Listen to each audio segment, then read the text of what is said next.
Everyone, welcome back to my YouTube channel. आज हम बात करने वाले हैं आरटीई एक्ट 2009 के बारे में। यहाँ पर मैं कुछ आपको इंपॉर्टेंट क्वेश्चन है वो बताने वाली हूँ। लगभग 40 प्रश्नों में से हम देखने वाले हैं।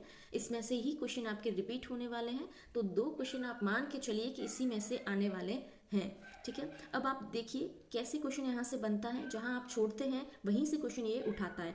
अब नॉर्मल क्वेश्चन यहाँ से नहीं बनते कि इस एक्ट में है वो कौन सी धारा में क्या था, या फिर आप उसको मिलान करिए, ये सब क्वेश्चन नहीं बनते हैं। आप प्रीवियस ईयर का जो 2022 का पेपर देखोगे तो वहाँ बहुत अच्छे क्वेश्चन बने हुए हैं। इसमें भी आपको वही क्वेश्चन है वो देखने को मिलेंगे। चलिए शुरू करते हैं। पहला क्वेश्चन देखिए आप कि किसी बालक को प्रवेश के लिए विस्तारित जो कालावधि होती है वो आरटी 2009 में क्या प्रावधान है, तो इसका प्रावधान है 6 माह। ठीक है, 6 माह उसका है वो प्रावधान किया गया है।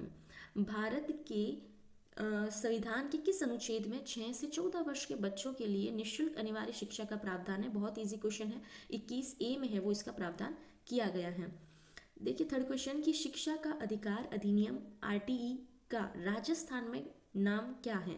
तो आपको पता है जब राजस्थान में इसका जो नाम है वो है राजस्थान निःशुल्क और अनिवार्य बाल शिक्षा अधिनियम 2011। तो आपको याद रखना है कि अगर उसका पूरा नाम पूछे तो राजस्थान में तो 2011 इसका सही आंसर होगा।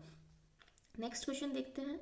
बालकों का निःशुल्क एवं अनिवार्य शिक्षा का अधिकार अधिनियम 2009 के अंतर्गत विद्यालय प्रबंध समिति में महिला सदस्यों की संख्या का प्रतिशत क्या होगा? तो इसका जो परसेंट है वो 50% है वो सही होगा। आपको नॉर्मली देखते जाना है कि क्वेश्चन कैसे है वो आ रहे हैं। ठीक है, अब देखिए नेक्स्ट क्वेश्चन की शिक्षा का अधिकार जो आरटी एक्ट 2009 है उसमें अध्याय में विद्यालय एवं शिक्षकों की जिम्मेदारी का वर्णन कौन सी है वो धारा में है? तो आपको याद जो अध्याय आपको पूछा गया है तो ये अध्याय 4 में है वो है। अध्याय 4 क्या कहता है? तो विद्यालय और शिक्षकों की है वो जिम्मेदारी का वर्णन करता है। नेक्स्ट क्वेश्चन देखिए, तो शिक्षा का अधिकार जो अधिनियम 2009 को लागू करना क्यों आवश्यक था? क्या उसकी आवश्यकता थी? तो बालकों के दिए गए मूल अधिकार के अनुसार गुणवत्ता शिक्षा की संरचना उपलब्ध कराने हेतु। नॉर्मली आप अगर इनको ऑप्शन को पढ़ें जहाँ बहुत ज़्यादा पॉजिटिव आंसर आपको दिख रहा है वही है, तो निःशुल्क शिक्षा और गुणवत्ता के साथ उनको देने के लिए। 7वां क्वेश्चन देखिए कि बालकों का निःशुल्क अनिवार्य शिक्षा अधिनियम 2009 के तहत 6 वर्ष से अधिक उम्र वाले बालक जो किसी भी स्कूल में प्रवेशित नहीं रहा है, ऐसे बालक को किस कक्षा में प्रवेश है वो दिया जाएगा? तो आपको ये पता होना चाहिए कि जो भी उसका जो होगा उसको आयु के अनुरूप है वो क्लास में बैठाया जाएगा। ठीक है, उसकी जो एज होगी उसके अकॉर्डिंग उसको क्लास में बैठाया जाएगा। 8वां क्वेश्चन देखिए कि किसी निःशुल्क अनिवार्य शिक्षा का जो अधिनियम है उसके अंतर्गत विद्यालय प्रबंध समिति का गठन किया जाता है जिसकी क्रियान्वयन समिति के सदस्य निम्न में से कौन सम्मिलित नहीं होंगे? उसमें है वो कौन सदस्य नहीं होगा? तो आपको याद रखना है कि इसमें विद्यालय का एक शिक्षक होता है, विद्यालय का प्राध्यापक होता है और स्थानीय निकाय का चुना गया एक सदस्य होता है। इसमें बीएलओ का क्षेत्र का जो बीएलओ होता है वो नहीं होता है। नेक्स्ट क्वेश्चन देखिए। नेक्स्ट क्वेश्चन कहता है कि राजस्थान निःशुल्क शिक्षा एवं अनिवार्य नियमों के प्रावधान में विद्यालय विकास योजना निर्माण हेतु सूचनाओं का एकत्रीकरण आवश्यक नहीं है। ठीक है, क्या चीज़ें हैं वो आवश्यक नहीं है उसमें? तो कक्षावार नामांकन का अनुमान लगाना है, अतिरिक्त शिक्षकों की आवश्यकता अनुसार संख्या और वर्षवार अतिरिक्त वित्तीय आवश्यकता, ये सब है, लेकिन खातों बैंक खातों का अभिलेख इसमें नहीं है। अब देखिए बालकों का निःशुल्क एवं अनिवार्य शिक्षा का प्रावधान अधिनियम 2009 के अनुसार निम्नलिखित में से कौन अध्यापकों के प्रशिक्षण के लिए मानकों को विकसित और लागू करेगी? यहाँ आप ध्यान से देखिए कितना डीप क्वेश्चन पूछा है यहाँ पे। देखिए कि अध्यापकों के जो प्रशिक्षण की है वो मानक कौन है वो विकसित लागू करेगी? तो आपको याद रखना है कि वो केंद्र सरकार करती है। यही क्वेश्चन मैंने रीट की प्री में भी देखा था पिछले साल। तो ये आपको ध्यान रखना है कि इसका है वो मानक जो तय करती है वो केंद्र सरकार करती है। नेक्स्ट क्वेश्चन देखिए, निःशुल्क एवं अनिवार्य शिक्षा बाल अधिनियम 2009 में वर्णित समुचित सरकार के कर्तव्यों के अनुसार केंद्र सरकार का उत्तरदायित्व होगा। केंद्र सरकार का क्या उत्तरदायित्व होगा? तो शिक्षकों के प्रशिक्षण के लिए मानकों को विकसित और लागू करना। जो शिक्षक हैं उनके प्रशिक्षण देना, उनको उनके मानकों को है वो लागू करना, विकसित करना। ठीक है, नेक्स्ट क्वेश्चन देखते हैं कि बालकों का निःशुल्क और अनिवार्य शिक्षा का अधिकार अधिनियम जो है 2009, जो संशोधित नियम है वो 2019 है। उसके अनुसार एक बच्चे को प्राथमिक शिक्षा पूर्ण होने तक किसी भी कक्षा में पीछे ले जाने का निर्णय लेने हेतु कौन सक्षम है? तो आपको पता होना चाहिए ये अधिकार और किसी को नहीं बल्कि राज्य सलाहकार समिति को दिया गया है। ठीक है, अब नेक्स्ट क्वेश्चन देखते हैं। यहाँ पर हमारा नेक्स्ट क्वेश्चन है कि बालकों की जो निःशुल्क अनिवार्य आरटी जो अधिनियम 2009 है उसके तहत शैक्षणिक वर्ष की समाप्ति पर किन कक्षाओं की नियमित परीक्षा ली जाएगी। तो ये आपकी 5वीं और 8वीं की है वो ली जाएगी। आरटी एक्ट 2009 के अनुसार अध्यापकों और द्वारा है वो निम्नलिखित में से कौन सा उत्तरदायित्व पूरा नहीं किया जाना है। तो शैक्षणिक कैलेंडर का विनिश्चय करना ये नहीं किया जाता, ये अध्यापकों द्वारा है वो नहीं किया जाता। माता पिता और अभिभावक की बैठक बुलाता है, प्रत्येक अधिगम या उसकी क्षमता का आंकलन करता है और समय के भीतर संपूर्ण पाठ्यक्रम को पूरा करता है। ये तीनों हैं, जबकि ये है वो इसके द्वारा नहीं किया जाता। नेक्स्ट देखिए कि आरटी शिक्षा का जो अधिनियम 2009 है उसकी धारा है 29 जो 1, उसमें राज्य की घोषित शैक्षिक प्राधिकारी संस्था है। तो SIRT इसकी जो है वो राज्य की घोषित शैक्षिक प्राधिकार संस्था है।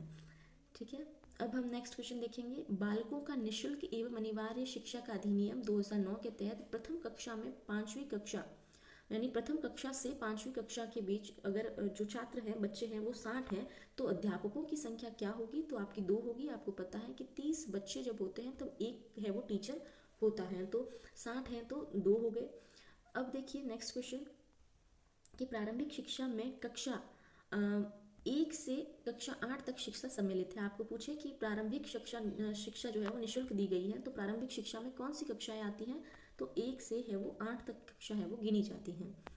नेक्स्ट क्वेश्चन देखिए कि बालकों का निःशुल्क एवं अनिवार्य शिक्षा अधिनियम 2009 में अनुसूचित जाति, अनुसूचित जनजाति, विकलांग, सामाजिक एवं शैक्षणिक पिछड़ा जो वर्ग है ऐसे अन्य समूह से संबंधित है, परिभाषित है। तो ये असुविधा ग्रस्त जो समूह है, वंचित समूह से है वो परिभाषित किए जाते हैं। नेक्स्ट क्वेश्चन देखिए हम देखते हैं 19वां कहता है कि जो आरटी है आपके आरटी 2009 है वो प्रारंभिक शिक्षा में प्रवेश प्राप्त कोई प्रारंभिक शिक्षा पूरी करने के लिए निःशुल्क है वो हकदार होगा। तो ऐसी कौन सी स्कूल है या फिर कहाँ वो हकदार होगा। तो देखिए ये सभी प्रकार के विद्यालयों में 14 वर्ष तक है वो इसका हक है कि वह निःशुल्क शिक्षा प्राप्त करे, भले वो गैर सरकारी सरकारी कैसी भी हो, सभी प्रकार के स्कूलों में वो हकदार है। अब देखिए आरटी 2009 में कौन सी धारा ये दर्शाती है कि प्रत्येक माता पिता या संरक्षक होता है उसका कर्तव्य होगा कि वह आसपास के विद्यालय में प्रारंभिक शिक्षा के लिए अपनी संतान का प्रतिपाल्य प्रवेश दिलाए। तो ये जो माता पिता का जो कर्तव्य है, आप उनकी धारा पढ़ते हैं तो उसका ये कर्तव्य धारा 10 में है वो दे रखा है। नेक्स्ट क्वेश्चन देखते हैं, बहुत सिंपल क्वेश्चन है। यहाँ पे दे रखा है कि जो आरटी 2009 है उसके तहत निजी एवं विशिष्ट श्रेणी शालाओं में निम्नलिखित देखें तो प्रतिशत कितने प्रतिशत है वो पहली कक्षा में प्रविष्ट होना चाहिए। तो ये 25% है वो उसको आरक्षण है वो दे रखा है। अब देखिए निःशुल्क एवं अनिवार्य शिक्षा अधिनियम 2009 है उसका अधिनियमित है वो किया गया। तो आपको पता है भारत की संसद उसको अधिनियमित है वो किया गया।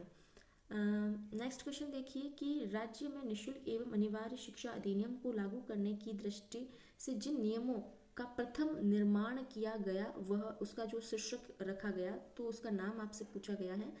तो उसका जो नाम है वह है राजस्थान निःशुल्क एवं अनिवार्य बाल शिक्षा अधिकार अधिनियम नियम 2010।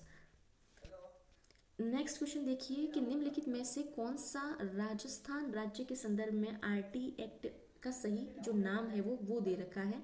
तो आपने पहले भी ये क्वेश्चन देखा, इसमें राजस्थान निःशुल्क एवं अनिवार्य बाल शिक्षा अधिनियम 2011 है वो उसका नाम दे रखा है राजस्थान में। नेक्स्ट क्वेश्चन देखें तो आरटी 2009 में किस आयु वर्ग के बच्चों को निःशुल्क एवं अनिवार्य शिक्षा उपलब्ध कराई जाएगी। तो यहाँ पर ये क्वेश्चन है वो गलत दे रखा है। यहाँ से जो उम्र है उनकी वो 6 से 14 वर्ष के बच्चे हैं वो होते हैं, यहाँ पर कोई ऑप्शन दे नहीं रखा है। नेक्स्ट क्वेश्चन देखिए, शिक्षा का जो अधिकार अधिनियम 2009 है उसके अनुसार यदि कोई विद्यालय की कैपिटेशन शुल्क लेता है तो उसके लिए क्या दंड है वो दिया जाने का प्रावधान किया गया है। तो उसका जो दंड है वो लिए गए प्रति व्यक्ति शुल्क के 10 जितना भी उसने शुल्क लिया है उसका 10 गुना प्लस उसको है वो अर्थदंड है वो दिया जाएगा। ठीक है, नेक्स्ट क्वेश्चन देखते हैं। इसमें दे रखा है कि एक 10 वर्ष की आयु का बालक जो पूर्व में कभी स्कूल नहीं गया है, तो वो किस कक्षा में है वो उसके योग्य हैं। तो आपको याद रखना है कि ये 5वीं कक्षा योग्य है, क्योंकि 5 वर्ष का होता है तो उसके अकॉर्डिंग एज गिनी जाती है। अगर 5 साल का है तो उसे पहली कक्षा में बिठाया जाएगा, 6 वर्ष का है तो उसको दूसरी कक्षा में, तो इसी तरह अगर वो 10 वर्ष का है तो उसको 5वीं कक्षा में है वो बिठाया जाएगा। नेक्स्ट क्वेश्चन देखो कि बालकों का निशुल्क एवं अनिवार्य शिक्षा अधिनियम जो अधिकार है, वो अधिनियम के तहत कौन सा कथन सही नहीं है। तो इसमें से कौन सा सही नहीं है बताना है। तो आयु के प्रमाण की कमी पर एक बच्चे को विद्यालय में प्रवेश देने से मना किया जाएगा, जबकि इसका उल्टा है, उसको उसके अकॉर्डिंग ही वहाँ पर है वो बैठाया जाएगा। ये तीनों ही क्वेश्चन आपके सही है। एक बच्चे को विस्तारित समय में भी प्रवेश है वो दिया जाएगा। आपने देखा कि 6 माह उसका है वो है। एक बच्चे को निःशुल्क अनिवार्य शिक्षा का अधिकार है, और एक बच्चे को अधिकार है कि वह किसी अन्य स्कूल में स्थानांतरित कराए। नेक्स्ट क्वेश्चन देखिए दो बच्चों के लिए मुफ्त एवं अनिवार्य जो शिक्षा एक्ट है 2009 वाला, उसमें है वो किस भाग में बच्चों के लिए निःशुल्क शिक्षा अधिकार में संशोधन किया कानून में जो है वो 2019 का द्वारा संशोधन किया गया है। तो भाग 16 में है वो उसका संशोधन किया गया है। नेक्स्ट क्वेश्चन देखिए कि निम्नलिखित में से कौन सा शिक्षा का अधिकार 2009 के संदर्भ में सही नहीं है। ठीक है, आपको बताना है कि कौन सा सही नहीं है। तो यहाँ देखिए इसका भाग जो है वो 17 जो कहता है बच्चों को दंड से रक्षा करता है, बिल्कुल सही बात है। 14 कहता है कि प्रति व्यक्ति शुल्क संग्रहण का है वो निषेध करता है, ये गलत है। 21 वाला है विद्यालय प्रबंध समिति से रिलेटेड है, जबकि 28 वाला शिक्षकों को निजी ट्यूशन है उससे निषेध करता है। तो आपका ये जो है वो गलत हो गया, बी वाला। नेक्स्ट क्वेश्चन देखिए, यहाँ पर है वो बालकों का निःशुल्क एवं अनिवार्य शिक्षा अधिकार अधिनियम संशोधन 2017 के अनुसार एक अध्यापक जो 31 मार्च 2015 को नियुक्त या कार्यरत है न्यूनतम योग्यता नहीं रखता है, तो ऐसी योग्यता डैश डैश डैश के समय के जो पास है वहाँ 4 वर्ष का टाइम दिया जाएगा, जिसके अकॉर्डिंग उसको वो है वो योग्यता है वो धारण करनी होगी। ठीक है, नेक्स्ट क्वेश्चन देखिए 32 वाला कहता है कि निम्नांकित में से कौन सा कथन है वो निःशुल्क अनिवार्य शिक्षा से संबंधित नहीं है। ठीक है, आपको बताना है कौन सा उससे संबंधित नहीं है। तो यहाँ देखें कि इसका खंड 26 जो खंड है वो कहता है कि विद्यालयों में शिक्षकों की रिक्तियों को भरने से संबंधित, बिल्कुल सही है। ठीक है, 28 वाला कहता है निजी तंत्र में प्रतिबद्धता से संबंधित है, और तीसरा जो कहता है अध्याय वो कहता है पाठ्यक्रम एवं मूल्यांकन की प्रक्रिया से संबंधित, ये पाठ्यक्रम और मूल्यांकन से संबंधित नहीं है। और 6वां कहता है कि बच्चों के अधिकारों के संरक्षण से संबंधित है, तो आपका ये गलत हो गया, ये मूल्यांकन से संबंधित नहीं है। देखिए बालकों का निःशुल्क अनिवार्य शिक्षा अधिनियम 2009 में कुल स्वीकृत जो संख्या है वो कितने प्रतिशत से अधिक अध्यापकों की रिक्तियां नहीं रहनी चाहिए। ठीक है, तो यहाँ दे रखा है कि 10% से अधिक रिक्तियां पद की टीचर की खाली नहीं रहनी चाहिए।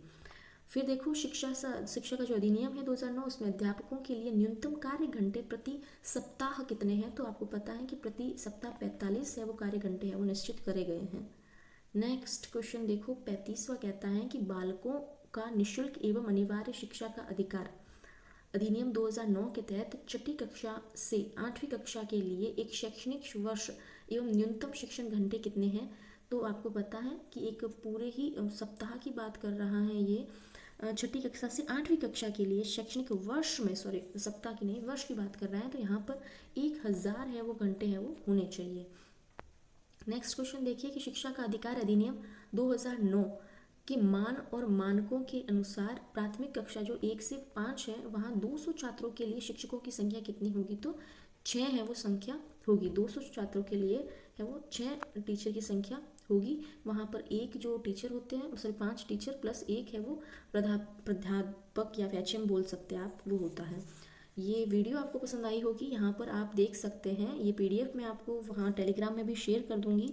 आपको ध्यान रखना है कि ये इस टाइप से क्वेश्चन बनते हैं, कुछ यूनिक क्वेश्चन भी आपने यहाँ देखे होंगे। हम नॉर्मली है वो पढ़ के जाते हैं घंटे कितने टीचर, लेकिन अंदर से जब क्वेश्चन संशोधन के वगैरह बनते हैं तो वहाँ हम अटक जाते हैं। तो आपको सब धाराएँ, अध्याय ये सब याद करके जाना है। Thank you so much everyone.